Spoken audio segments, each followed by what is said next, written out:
Fala galera, Bandeira na área e aqui no nosso canal muito Botafogo de futebol e regatas. O Glorioso já volta a campo hoje às 18h30 para enfrentar o Internacional no Beira-Rio pelo Campeonato Brasileiro. Neste vídeo, em mais um conteúdo robusto, aquela análise especial pré-jogo. Pois é, galera, o Inter não vem bem e a diretoria do Colorado preparou uma promoção para que a torcida possa comparecer. No empate em 1-1 no meio de semana com o Corinthians, pouco mais de 10 mil torcedores estiveram no Beira-Rio e agora a diretoria do Internacional colocou ingressos a partir de R$20, com sócios podendo entrar de graça. Então a ideia é que haja uma pressão grande hoje no jogo e o Botafogo precisa estar preparado.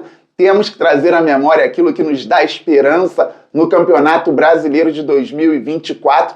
O Fogão foi ao Beira-Rio 3 dias após o título, 4 dias após o título da Libertadores. Vencemos o Galo no sábado. Aliás, vamos recapitular.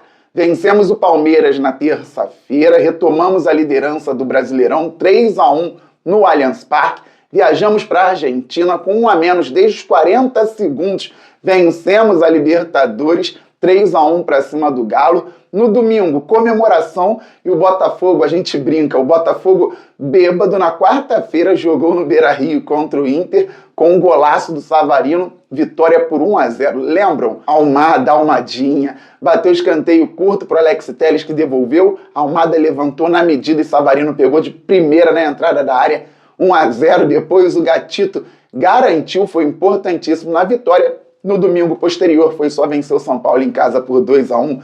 Título da Libertadores numa semana, na outra título brasileiro para o Fogão. Que lembrança maravilhosa. E no primeiro turno do Brasileirão em 2025, o Fogão fez 4-0 no Inter, no Newton Santos.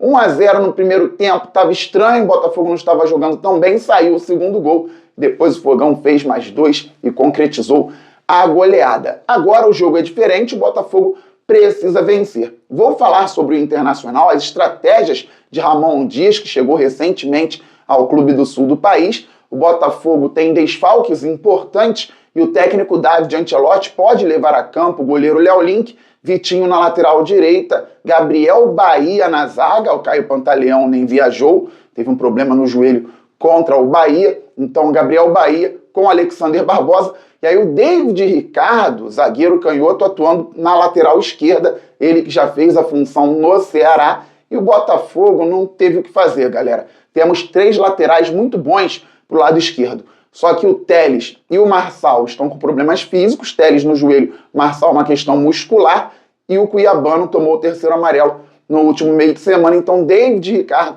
vai ter que atuar na lateral esquerda. No meio campo, Nilton, Marlon Freitas e Savarino. Pela direita no ataque, Santiago Rodrigues, bem aberto, vindo para dentro também. Arthur Cabral, provavelmente como centroavante. E Jefinho pelo lado esquerdo. Aquele 4-3-3 com variações entre 4-2-3-1, 4-1-4-1, partindo também para um 4-4-2 em alguns momentos, dependendo do desenho do adversário.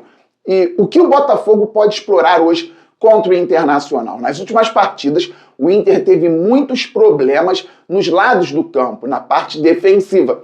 Adversários que forçaram pelos lados conseguiram chegar à área do Internacional e alguns fizeram gols. Bola parada também é importante, bola aérea com escanteio, falta perto da área, mas cruzamentos com bola rolando e às vezes nem precisa ser bola aérea. O Enio, ex-Botafogo, por exemplo, pelo Juventude, empatou fazendo o gol lá em Caxias do Sul contra o Inter, com cruzamento que foi por baixo.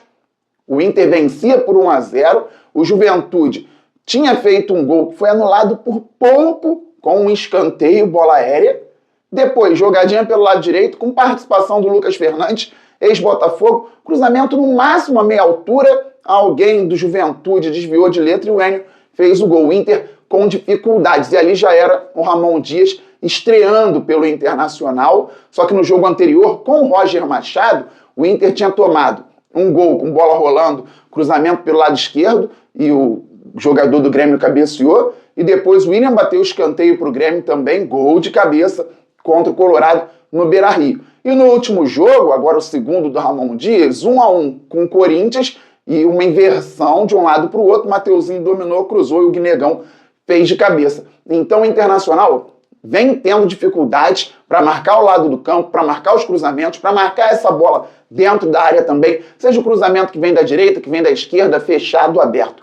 O Ramon Dias é muito experiente, o Emiliano Dias, filho dele, também trabalha muito bem, e no intervalo do jogo com o Corinthians, houve uma mudança justamente para segurar o ímpeto do adversário pelos lados do campo.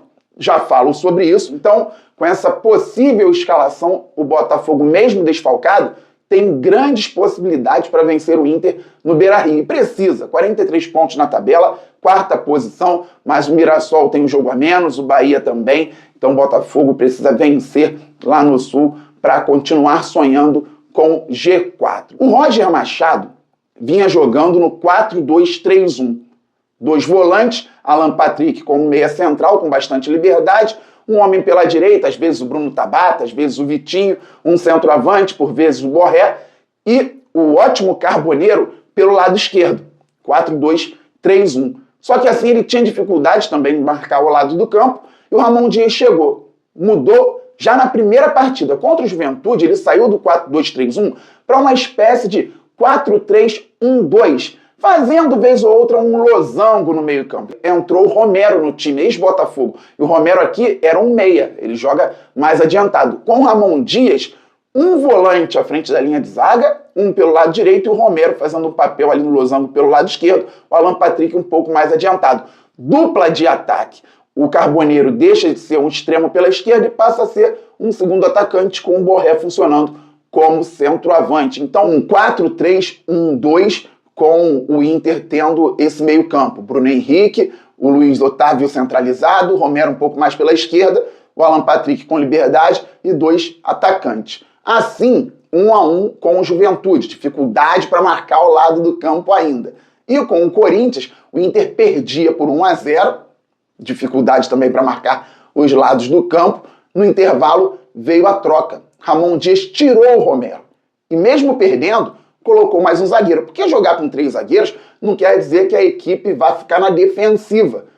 A ideia é liberar os laterais como alas para que eles pudessem sufocar o adversário, minando assim as tentativas do Corinthians de subir pelos lados também. Então o Inter ganharia força ofensiva com Aguirre por um lado, o lateral direito, e o Bernabé por outro, lateral esquerdo, transformados em alas. O Inter tinha pela direita o Vitão na zaga, centralizado o Mercado, que entrou no intervalo no lugar do Romero, e o Juninho pelo lado esquerdo. Aguirre subindo como um ala, Bruno Henrique, Luiz Otávio por dentro no meio campo, com o Bernabé como um ala esquerdo, o Alan Patrick um pouco adiantado nesse meio, e a dupla de ataque com o Carboneiro e o Borré. 3-5-2, 3-4-1-2. Parece ter dado certo naquele momento. O Inter conseguiu controlar melhor as ações contra o Corinthians e conseguiu um pênalti também bem esquisito. Aos 50 da segunda etapa, já no final do jogo, o Carboneiro bateu e empatou 1-1. Segundo o noticiário lá no Sul, o Ramon Dias pode manter hoje a estrutura com 3 zagueiros, para justamente liberar os alas e ao mesmo tempo frear as ações pelos lados do campo. Então, o Inter pode ter essa mudança com o Romero voltando para o banco, Mercado entrando no time. Pode ser que o time do Ramon Dias venha com 3-4-1-2, 3-5-2, justamente com 3 zagueiros, uma linha de 4, sendo 2 alas, o Aguirre subindo pela direita, o Bernabé pela esquerda, 2 volantes por dentro, Alan Patrick com liberdade, Carboneiro e Borré mais adiantados. É algo ainda incipiente, é algo muito recente. O Botafogo precisa marcar bem os lados, não pode facilitar para o Aguirre e para o Bernabé, principalmente é muito bom o lateral esquerdo, que pode ser transformado em ala esquerda do Internacional. E claro, temos que controlar o meio campo. Alan Patrick não pode ter liberdade para encontrar Carboneiro e Borré. O Borré é experiente, centroavante que tem qualidade, Carboneiro muito bom, colombiano, muita movimentação, tem qualidade também, tem finalização.